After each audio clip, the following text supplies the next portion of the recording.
Welcome to the Empowered Money Girl, where we break down the barriers to financial confidence, celebrate women's wins, and reveal the secrets to living boldly and well. I'm your host, Josette Mandela. I have a question for you. Are you running a business that's growing, but behind the scenes it still feels a little chaotic? Like things are working, but not as smoothly or as profitably as they could be? Ileana Lucas-Fey is here to change that. Ileana is the CEO and founder of Florida Palm Construction, a South Florida construction company started in 2014. She's a business strategist and leadership expert who bridges the gap between running complex field operations and building strong, scalable businesses. With her business knowledge, she brings real-world experience from managing projects, teams, and systems into her work with other entrepreneurs. Ileana helps business owners create structure, strengthen leadership, and drive profitability through operational discipline and proven frameworks that support sustainable growth. Please welcome the insightful, strategic, and results-driven Ileana Lucas-Fey. Thank you so much. Thanks for having me. I'm excited to be here. And thank you. So, Ileana, can you take us back to the beginning? What was the path like that you took to get here today? How far back do you want to go?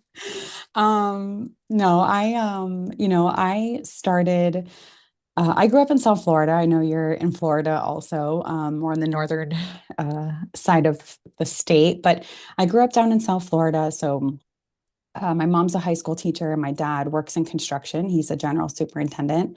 So I kind of grew up middle class, like, my parents did what they could to take care of us. And I got to go to really good public schools because my mom was a teacher.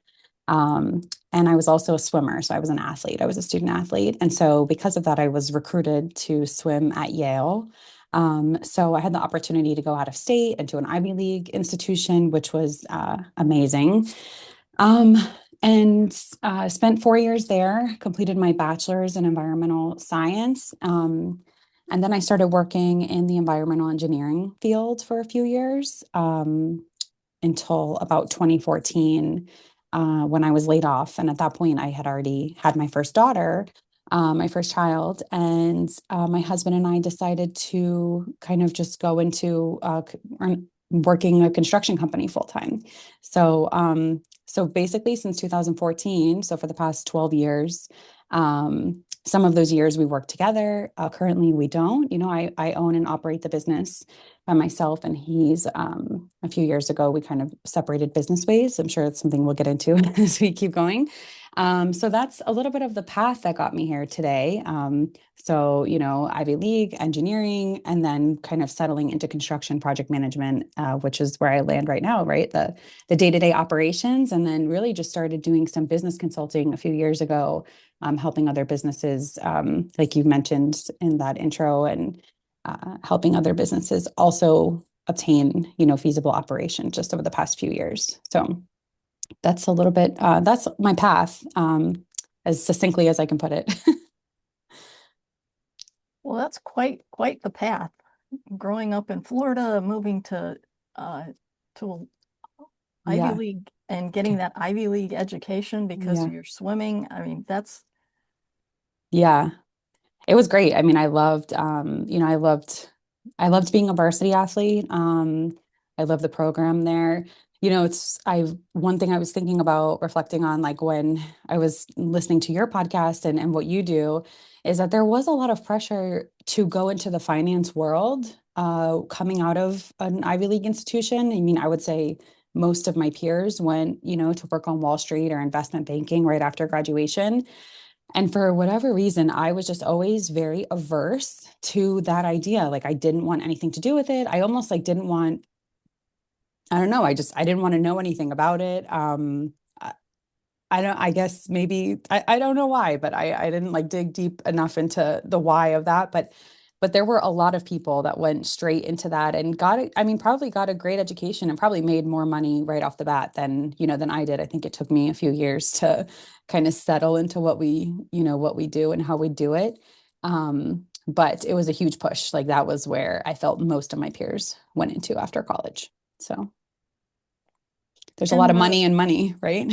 yeah, yeah, there is. Yeah, And yet if you weren't passionate about it, you probably wouldn't have been all that, as successful as you are now. that's true. Yeah. No, it's very true. Yeah, absolutely. So, and and I think you mentioned that probably part of the reason that you ended up as a in the construction field is that that's what your father did. So it's kind of Mhm. following his footsteps. Yeah, yeah. I actually like to think that both things like follow my parents' footsteps, like even the consulting side of things, it's very educational, you know? And Mhm. so I feel like both things is a way to honor both of my parents even.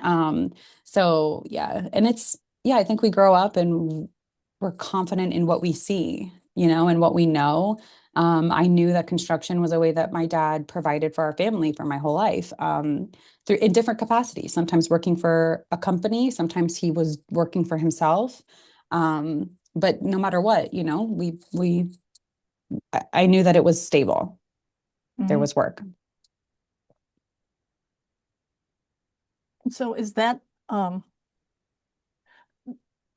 obviously being stable and knowing that there's work there, but also having a young family and deciding Mm-hmm. that this is the path that I'm going to take rather than trying to find another job, if you Mm-hmm. will. Mm-hmm. What led to that decision?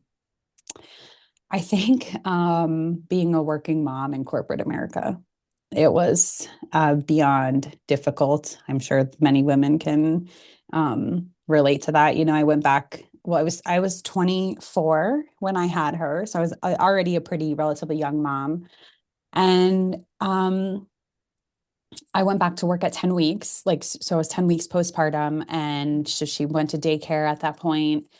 We just didn't have, I hadn't, we didn't really like plan very well. Right. So it's not like I had accumulated time off or my family wasn't going to take care of her, so we just had to make it work. But that first year of being back at work with a newborn at home that, I was dropping off at 6:30 in the morning, like barely waking her up, getting her to daycare, commuting to work, pumping at work, that's, I was very dedicated at the time, but it was a lot of work to kind of maintain that for her.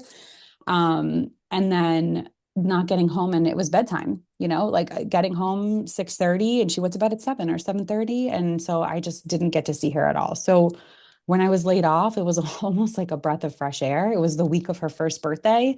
And it was almost like I didn't care what I had to do. I just knew that I did not want to go back to work for somebody else and like be in a corporate environment and just be stuck somewhere away Mhm. from my daughter. Um, and I know there's like many different approaches to motherhood and being a working parent, but it was very obvious to me that that was not working at that time. And when you decided to step away from the Yeah. corporate, did the money play Yeah. any part of that, or? Yeah. So I think I got maybe a 2-month severance package or something like that when I was laid off. Um, and my husband had just quit his job because he got his GC license and he was starting Florida pump construction. So neither one of us had income, but I was getting a little bit of severance, and we were living like in a very modest home that we were renting. And I shortly thereafter, either I had just found out I was pregnant or I was pregnant right after with my second child. Um, so, I mean, honestly, we were on government assistance. So, like, I was on WIC, and then we were getting food stamps at the time because we were in between jobs and work and we didn't have any stable income. So, between like the severance and the assistance, kind of gave us like a 4-5 month window to my husband really kind of getting business started. So we started doing like a lot of residential kitchens and bathrooms and just odd jobs, right? He would just, he would just sell whatever he could sell. And so if it was a paint job, that's what he was doing that weekend. If it was a kitchen remodel, he was the person.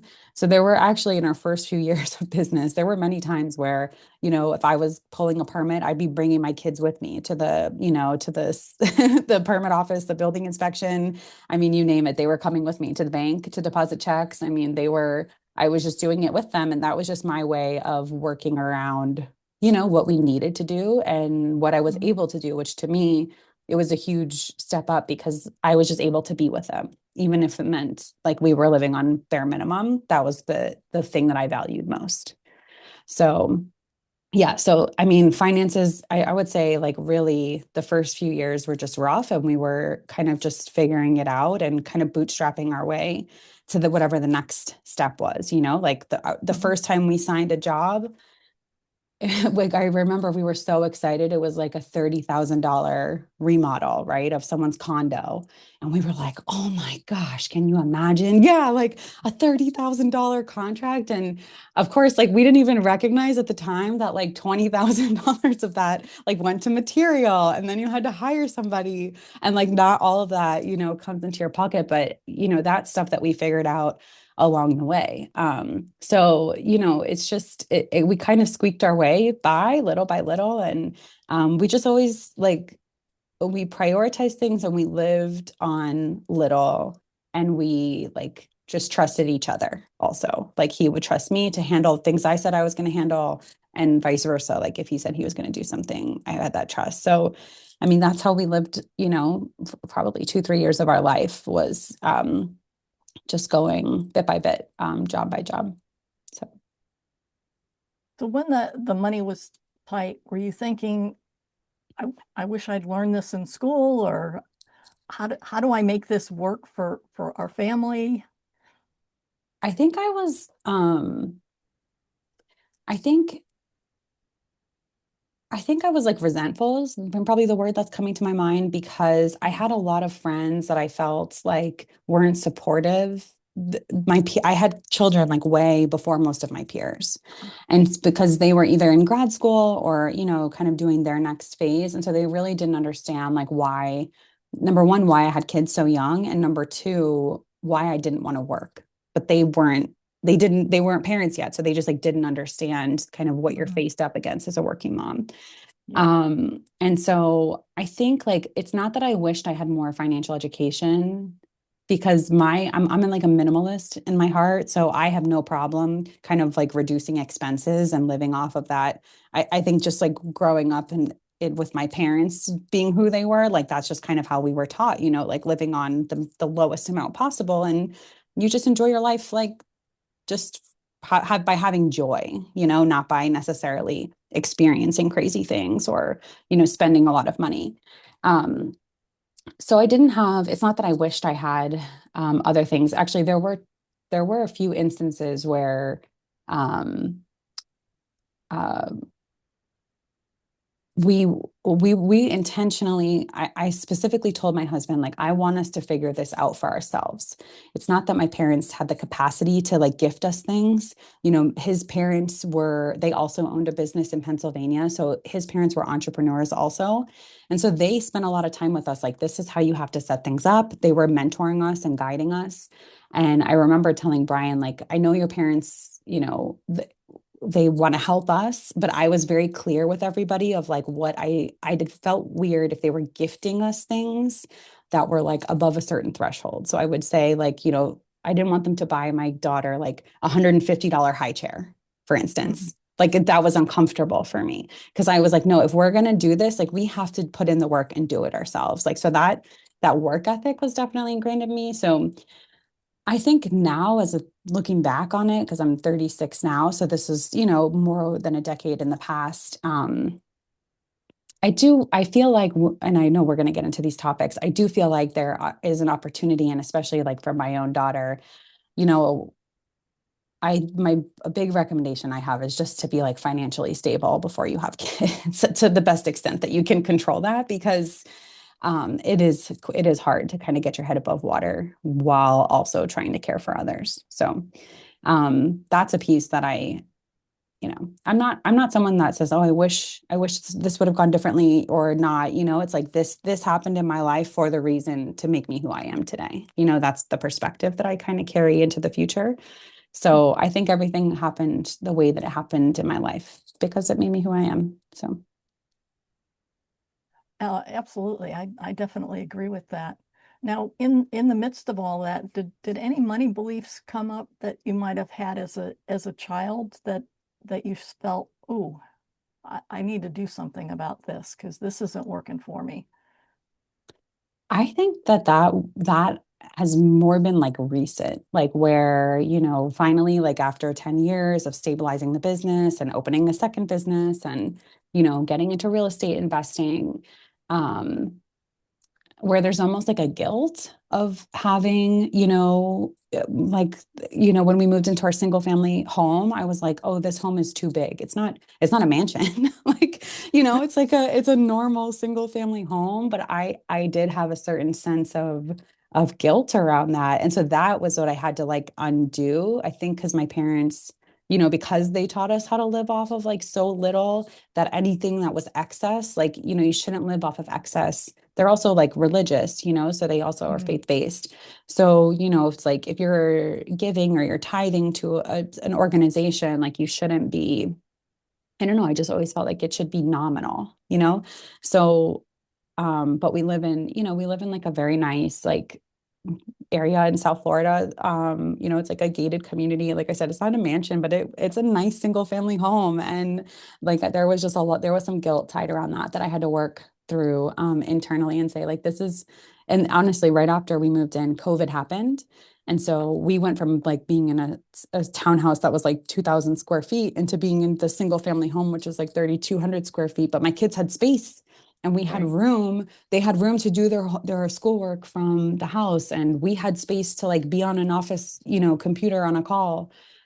So there was, I think there was a reason for that too. So that kind of helped me like, okay, this was meant to be, we're meant to be here. This is our home. This is what we're building for our family. So a lot of that kind of undoing, of that conversation internally. So that was probably the biggest money belief that I've had to work through. Yeah, and that's definitely one of those money beliefs that a lot of women have is that and because of that, it kind of holds them back sometimes from Hmm. taking that next promotion Yeah. or taking that step out like you did and starting your own business because Hmm. they've got this kind of scarcity mindset and they're like, "Ooh, I Yes. need to hang on to what I got." Yes. Yeah. Yeah. That's scarcity. Yes, I would say. Yeah. I feel like I'm probably in the past like 4 or 5 years just coming out of that. Yeah. So you had mentioned that you have two businesses, and we talked a lot about the construction Hmm. business, but I understand at one point you actually had a plumbing business as well. Yeah. Yeah. So we in 2019, we got the licensure for to be a plumber in the state of Florida. So we started a plumbing company. And we scaled that very quickly. So at that point, the construction company, we had already been in operations for a few years. We had grown that business to, we were doing about 4 million in revenue at that time. And when we started the plumbing company, we realized, the reason we wanted to start it was because the average age of a plumber in the state was 55. And so it was a retiring community. Mm. And we felt like there was a huge need. There is a huge need still. Um, so it was very easy to get jobs. And so we decided to go more into a contract work business instead of a service plumbing industry, which meant that we were working for general contractors. We were working for construction companies that were doing construction. So that meant we would have to bid a project, estimate the job, get paid over a timeline, like 12 months or 18 months, whatever it was. And then we'd have to staff up the job, procure the materials, et cetera. So we took on 4 very large contracts. We basically doubled in revenue, like in a 12-month period. So I had to staff up on the plumbing side. So we had like 70 plumbers on staff.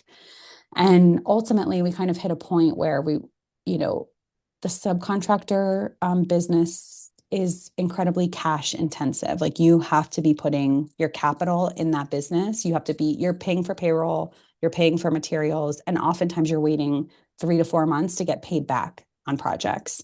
So you Oh, have to be covering costs for that period of time. So as I mentioned, like we're just building everything from the ground up. So it's not like we had a nest egg of, a few $1 million, like when we opened up this plumbing company. Um, so that it kind of it was like I call it like we lit the match on fire and then we blew it out really quick. So we scaled really fast over like 12 to 18 months. So, by 2021, 2022, that's when we had all the 70 plumbers on staff. And at the end of 23, so probably like a year in, we were like, listen, like Brian, my husband and I, we sat down and I saw like what was happening on paper because I managed the financials for both businesses. Um, and so I saw what was happening and I was like, I basically gave him a choice because he really wanted to go into development, like construction development work and real estate investing. And I said, and also, um, mm, even though we've co-owned the businesses, I've always operated the businesses. So he would start something with me and be on to the next one. So yeah, so he's just like he was not in the day to day. So well, I had to sit him down and I said, Brian, either you sit with me for the next 3 to 5 years and we like work on the cash flow of of the plumbing company and then we sell it. Because it's not working right now and I really need you here. Like I need a manager here because I was struggling to find an operations manager. Or we close the company, we finish our contracts, we close the company, we let everyone go. And they found a job like this because plumbing, like I said, is a dying, the retiring community. Um, and if we close the company, then you can go. I don't need you to help me with construction. You can go do your real estate investing full time. Like I can manage that business by myself. And so I kind of, it's the wife, I knew which way that he wanted to choose.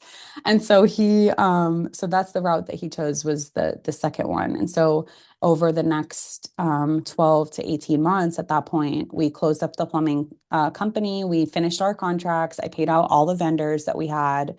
And I just slowly but surely, redirected my focus back to construction. So that was a lesson in like business strategy, cash flowing a new entity, growing too quickly, not having your operations manager in place. I mean, you name it. I feel like I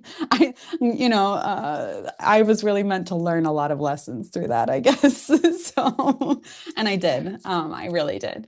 So, and I lived to see the other side. So, yeah, I'm glad that we don't operate that business anymore, but that business was for sure a stressful entity for a while there. yeah, and I mean, that's certainly great that you've got all those lessons because now you can share it with your Yeah, consulting company yeah, customers and say, "Hey, look, exactly. I pretty much been there, done that, Yeah, got the t-shirt. So yeah, yeah, let me yeah, help you avoid that."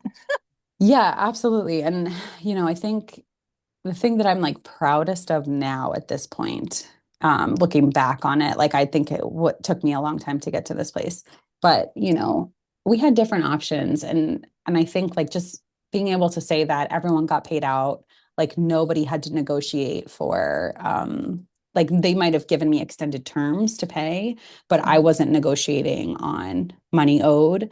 And so like being able to just say that and like stand, with my head held high, I know plenty of businesses that's not the case for them, or they went too long without making that decision. And when you're in that place as a business owner, like that could be the difference between like a week and 2 weeks sometimes. Especially with the business that's eating that much cash, because when you're like a $4 million business or, $40 million business, your cash burn rate is high. Um, so, I think just being able to say, okay, we did that and we did it the best way that we could have done it. Um, you know, I have a lot of pride in. So, Yeah, and I mean, that's amazing that you were able to not only grow it that big, but then realize that oh, this isn't really working. We need to do something different, be able to make those changes. And like you say, be able to pay everyone and everyone's happy Yeah. despite being laid off, if you will. Yeah. Yeah. No, those everyone got picked up.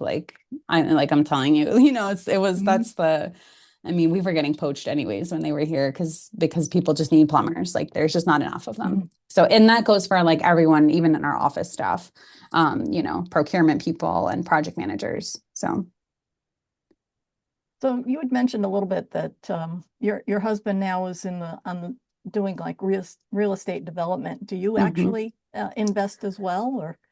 Um, we have invested in some like small single family or townhomes that we've done together. Actually our first property that we bought was a townhouse that we renovated, then we lived in for 2 years, and then we rented out. And so we've done like a few of those transactions together. Um, and then right now, I mean, he does his real estate development piece. Everything that he does is a joint portfolio, so we're both in on it. And I have actually had the opportunity to consult with some of his businesses that because he's also buying like assisted living facilities that are operational.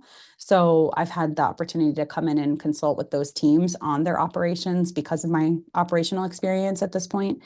And then the other thing that we've invested in, so we're heavily invested in real estate. So, Mhm.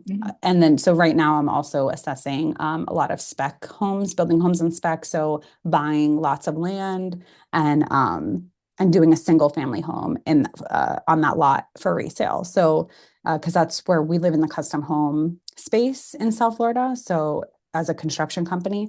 So I'm involving that in my, portfolio of investments. So yes, we do some together, and yes, he does some on his own, and yeah, it's a little bit of a muddled mess. Um, but I mean, I'd be happy to go into a little bit more of like, especially the townhouse strategy if you're interested in that, because I that was something that I recommend to people all the time that are just starting to get into investing. Well, that does lead into my next question. What advice do you have for women that are looking to build their Yeah, independence? So yeah. that would be a great thing to show. Yeah. Okay. Um, yeah, so we my advice, I mean, again, we're construction and real estate focused. That's what we know, right? So Mhm. I can't speak about the stock markets like I'm sure other people can. But when I was working for the corporation that I was working at, I had a 401(k) and I just put my money in there and I matched, I got the employer match for whatever they were matching. And I did that for 4 years while I was there.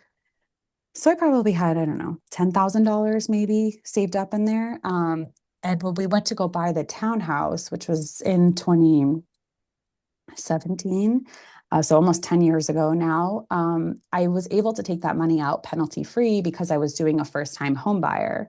Um, loan on that townhouse. And so that money in my 401(k) is pretty much all we used for the down payment for that because you only need 3.5%, for your first, Mhm. or I don't know what it is today. That's what it was back in the day. Right. So we took that money, we put it in because the townhouse was only like $200,000. We renovated it ourselves. I mean, we did the tile, we bought the vanities, we just kind of did everything ourselves and while we were living in there. So we were like making the upgrades while we were there. And then when we finished about 2 years later, and that's when we moved into the single family home, that property was cash flowing for us like $600 a month. And then when we sold it, 4 years later, it had a doubled in value. So just on those, like that's my biggest recommendation to people is like for me, I've seen the power of real estate in terms of, doubling my investment or more than doubling, right? I only needed $10,000 to get into that property, but when we Mm. sold, we ended up earning $200,000. And yeah, I was paying my mortgage that whole time, but I would have been paying rent elsewhere, Yeah, and exactly. so that's always my recommendation to people is like, what can you do? Like, what can you figure out? What are you willing to sacrifice for yourself in order to, take that next step? So for me, we're willing to sacrifice like I mean, we were living in a construction zone, we were doing the work ourselves, but we didn't care. Like we knew we were building equity. And it was cash flowing at the same time. So like not only did we have that $200,000 exit, we were cash flowing for 4 years before we sold it.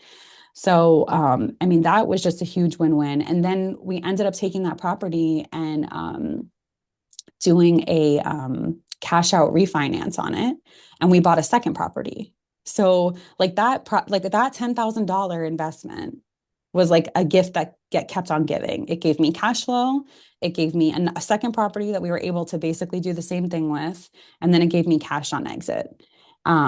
So that's my advice to people that are really starting out, and especially if you're young, and especially if you're a couple, when there's two of you living in the same space, like that's just double the working power, if you will, of like, getting the actual work done. I mean, I'm telling you, like we painted, we tiled, we installed cabinetry, like we did it ourselves. You name it, we did it.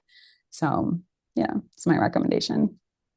And the other thing is like you had mentioned is you have to live somewhere. Yeah. So why not Yeah. make it a place that you own, do the things that the Yeah. upgrades yourself if you're capable, and Mm-hmm. then when you get tired of it, turn it into, like you say, you could turn it into a cash machine by Yeah. renting it. You could turn around and sell it and get the cash and use it for something else. Yeah. There's so many options with. There's so many options, and it gives you flexibility too. I mean, like if you do that one or two times and you're like rinsing and repeating, I mean, like there's so many podcasts out there on how to do that strategy specifically. But it also just, like when we were going on hard times in the business, we were like, are we going to have to move back into that townhouse, and sell our main property? I mean, that was a question that we had to ask ourselves, and we didn't have to do that. It didn't get to that point, but it gave us flexibility also, right? In life, like we had options of things that we could kind of choose from and play with in order to like make ends meet. Yeah, and that it's always great when you can have options like that. Yeah. And Yeah, I think, and especially as women, we need to have options. Like you never know what's going to happen. never know. Yeah. So I want to thank you so much for joining us today, and a huge thank you to Ileana Lucas-Fey for sharing her wisdom and energy with us. If you found value in this conversation, please subscribe, leave a review, and share the Empowered Money Girl with your friends. The more we spread these stories, the more women we can empower to live boldly, both financially and in every part of life. Until next time, keep thriving, and remember, your journey to empowerment starts with you. Thank you.